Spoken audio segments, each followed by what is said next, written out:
May problema ba ang buhay mo? Huwag kang mag-alala. May advice ako. Pakinggan mo.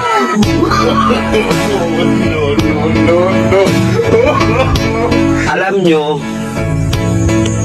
ganyan talaga ang buhay. Parang life. Basta yung importante ay mahalaga.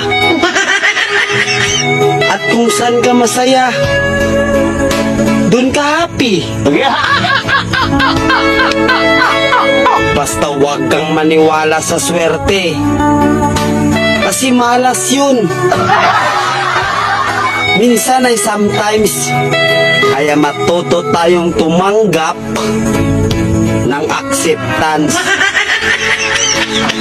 Halimbawa, for example, ang baby ay sanggol. So kung di mo intindihin, you don't understand.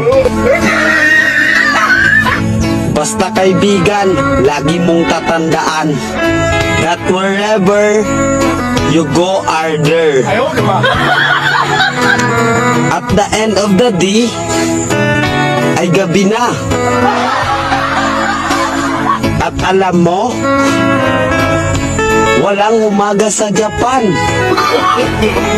Kasi lahat sila ay hapon.